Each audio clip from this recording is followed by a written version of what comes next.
problema não é com a Não. proposta em si. Não, nós temos que, olha só, para nós vivermos em harmonia, cada poder tem que fazer o seu papel. Tá? E o ativismo judicial se faz presente no Brasil. Que vem a questão da prisão do Daniel Silveira, por exemplo. Tá. Ele falou muita coisa que eu condeno. Mas não é um ministro que resolve abrir um inquérito, que resolve investigar e resolve punir o cara. Isso já aconteceu antes? Isso daí é realmente um caso interessante porque, assim, não me parece o papel do Supremo mesmo. Não pode ser isso aí. Se você, por exemplo, se sentir ofendido por palavras minhas, você entra na justiça. Você não pode prender o cara. E ficou preso 9 meses, praticamente. Agora, por que eu não entrei em campo nessa questão? Porque o ministro Alexandre de Moraes resolveu dar uma canetada, né, criou a figura do flagrante continuado. Nunca fiz na minha vida, nem para traficante. A Polícia Federal foi na casa dele à meia-noite.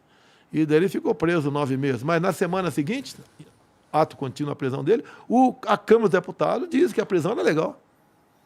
E se eu fizesse qualquer coisa, eu estaria não agindo contra o Alexandre de Moraes, mas contra o Poder Legislativo. Daí fiquei na minha. Eu imagino que tenha sido porque o Daniel, ele, segundo o STF, ele fez ataques diretos ao STF, né? E aparentemente Sim, mas o que é liberdade de expressão, meu Deus do céu? O que é liberdade? O parlamentar, a Constituição de 88, tá? Eu cheguei em 91. E naquela época começava a se punir parlamentar ao arrepio do artigo 53. O que dizia o artigo 53? Deputados e senadores são invioláveis por palavras, opiniões e votos. Daí o pessoal, quando existia esses ataques, né? Não, palavras, opiniões e votos, mas tem que ter um limite. Liberdade com responsabilidade. O que o Congresso fez em 2001? Botou um pronome quaisquer. Deputados e senadores são invioláveis, civil e penalmente, por quaisquer palavras, opiniões. O que é quaisquer? Eu posso xingar você do que eu quiser. Você pode entrar na justiça, calúnia, difamação, né? Mas prender nunca.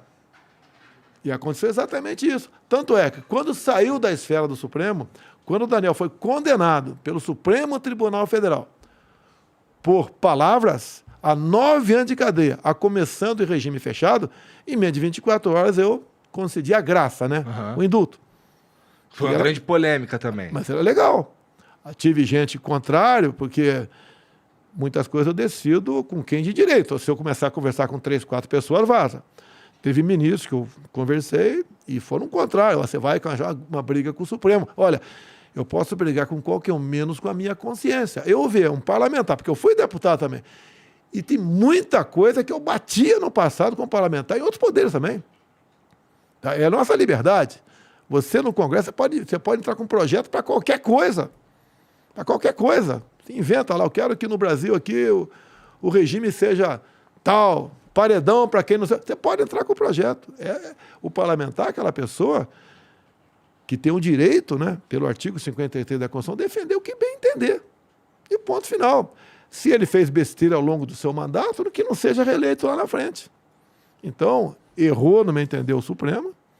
Tá? Errou o parlamento, no meu entender, quando, por ampla maioria, resolveu manter o Daniel preso, e ninguém sabia quando ele ia sair da cadeia.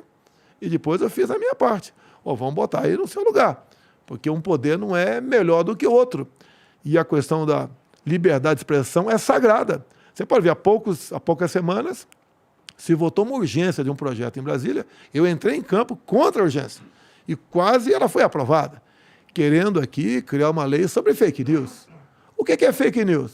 Bom, isso é uma questão complicadíssima. Sim. Mesmo, porque eu tenho medo de dar a um burocrata o poder de dizer o que é verdade e o que é mentira. Mas eu entendo também que existem notícias... Assim, eu já vi, e eu não estou falando que foi o senhor, por exemplo, que pôs para frente, mas eu já vi notícias que elas são só essencialmente falsas, e tanto a favor do senhor quanto a favor do Lula, já vi que existe alguém se beneficiando desse tipo de coisa, de fake news mesmo. Eu não sei como faz para resolver.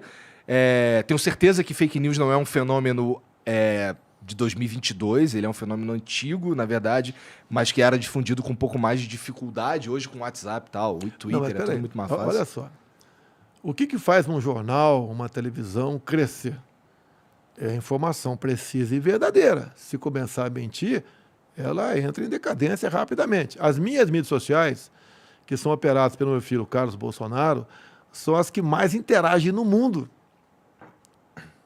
É o senhor que responde lá com a mãozinha, não? De vez em quando sou eu, de vez em quando a gente conversa rapidamente, vai.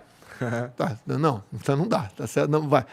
Então essas mídias sociais, hoje em dia, elas recalcaram bastante as mídias tradicionais. Sim. Você pode ver. Eu falei que me elegi vereador em 88. Naquele tempo não existia telefone celular. Não existia mídias sociais.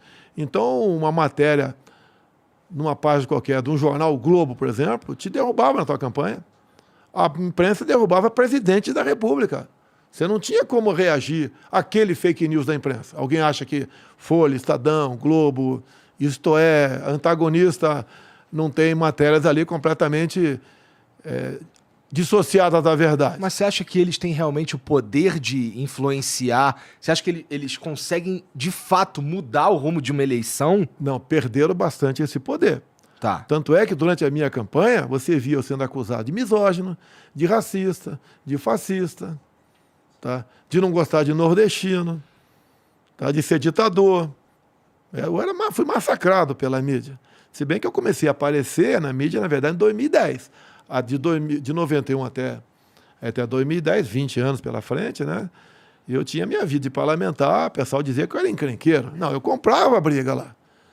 Então, vários momentos lá de comissões que o cara ia falar lá, abobrinha, daí eu reagia.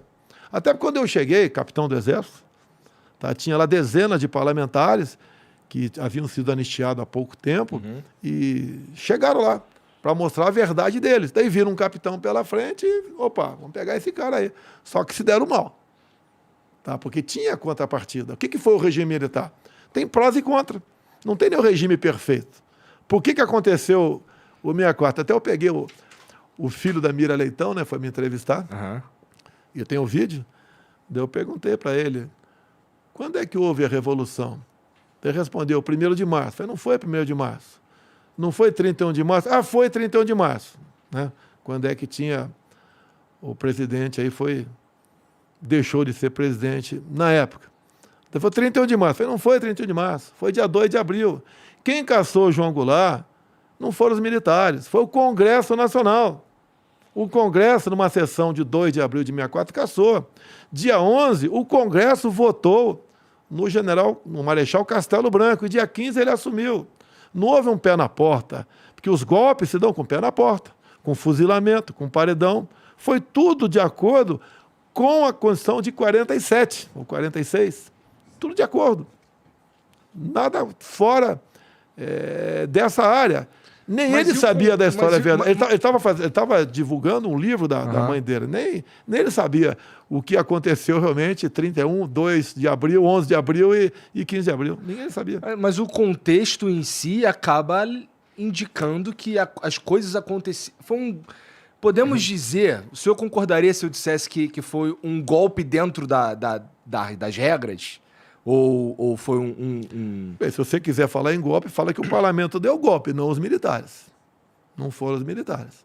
Que quem tornou vaga a cadeira do João Goulart foi o Congresso Nacional. E tanto é verdade que em 2013, olha só, em 2013, o PSOL entra com um projeto de decreto legislativo, um projeto de lei, anulando a sessão de 2 de abril de 64. Foi uma sessão que durou várias horas. 2013? 2013, várias horas. Tá, eles anularam a sessão de 2 de abril de 64, que foi a sessão que cassou, que tornou vago a cadeira do João Goulart. E eu discursei por 3 ou 4 vezes, sozinho. Todo mundo contrário, né, a favor do projeto, e eu discursando contrário do projeto, todo mundo a favor.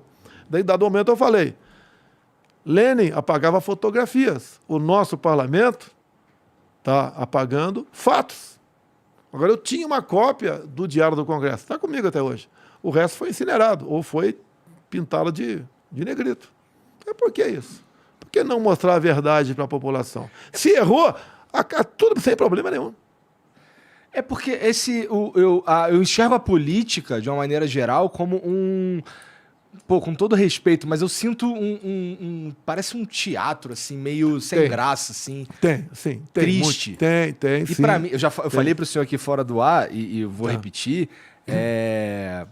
eu acho que, assim, eu não o conheço pessoalmente, mas eu tenho certeza que o seu pior defeito é ser político, cara. Porque... Não, eu entendo na política meio por acaso. As coisas que acontecem ali, elas são muito sujas. Tem coisas boas e coisas ruins. Coisas boas. Conseguimos com o parlamento agora votar a redução do ICMS dos combustíveis.